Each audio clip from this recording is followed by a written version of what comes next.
retired law enforcement officer. How many years? 20 some years, I think? 22. 22 years. Who'd you end up retiring? What police department? Tulsa, Oklahoma. Oh, so not some small town. This is not small town officers are just as important as large cities, but this is in a big city. Correct. You dealt with all kinds of stuff. You dealt with gang violence. I think you said you were on the gang violence task force and did work with that. I did. Yes, you've dealt with some tough situations. What do you think of these extreme protection orders? Well, I think that the Supreme Court of the United States just had something to say about it. They just had a ruling at the end of last week. I don't even know what day it is, so forgive me.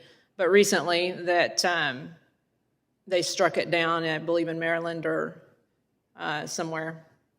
So I don't think that that's going to be an issue because here's my background on extreme protection orders. We already have a vehicle to help people who are in crisis. We have a vehicle to hold the 72 hours and get a psychological evaluation. A red flag law, like going and taking somebody's guns, removing one means of having an issue, where is the compassion in helping somebody by removing their means to defend themselves if they should need it during that time that they're in crisis? Especially, Ms. Muller, if I could, especially when the process for removing that, the person who's going to be losing their firearm, losing their Second Amendment liberties, doesn't even get to be a part of that initial hearing. Correct. And Mr. Massie brought up Nikki, who, she went through a traumatic incident. She saw her husband murdered. This extreme protection orders could affect her because if somebody says, hey, Nikki's not having a great day, I think that you probably need to go pick up her guns. When this guy that killed her, the stalker that killed her husband, is still stalking her from prison, how would that make, there's just so many unintended consequences when it comes to red flag orders, let alone the constitutionality. Or what about this scenario? What about a family of someone that you arrested and went away to prison and the family doesn't like you? And they go say, well, this Muller lady, she believes in the Second Amendment. I think I saw a Trump flag in her yard. I don't like her. And they file this thing and you get the right kind of hearing where you don't get to go defend yourself at that hearing. And they come take your firearm. Those are the kind of scenarios that scare me. And we know in this cancel culture world that we live in, those kind of things happen all the time. Or how about this scenario? How about you have to go enforce an EPO?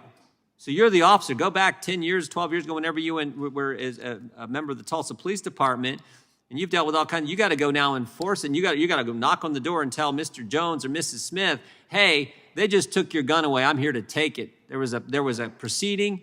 Now, you weren't a part of it, just your Second Amendment liberties. You weren't a part of it, but I got to take your gun. That may not be the best situation either for a cop to be walking into, would it? And your Fourth Amendment. Yeah, of course. We're going to trample on your Second and your Fourth. It's very dangerous for police officers, extreme protection. But, I was struck by us saying that we want to do nothing.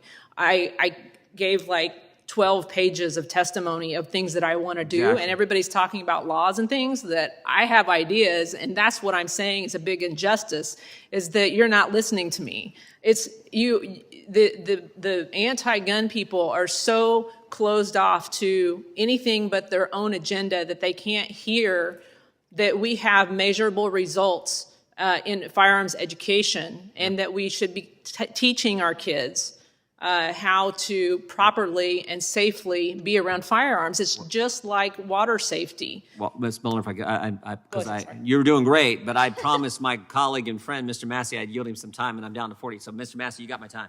Thank you, Mr. Jordan. 94% of all successful mass public shootings in the United States since 1950 have occurred in places where the average citizen was banned from possessing guns. These attackers are evil. They might be crazy, but they aren't stupid. They look for vulnerable victims.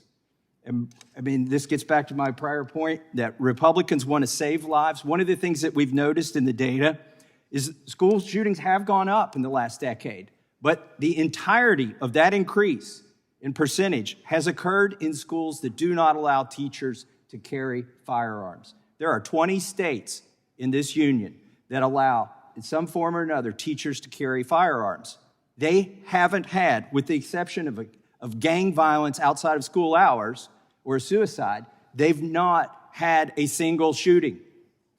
not a single homicide in one of these schools that allows teachers to carry. So this is another area where I think if we would pass my Safe Students Act, which would remove the ambiguity on the federal law that, by the way, there's a federal law that bans anybody from bringing a gun into the school. That hasn't worked, but what it has done is made students less safe. So I would like to see us pass the Safe Students Act, and with that, I yield back. Gentleman's time has expired.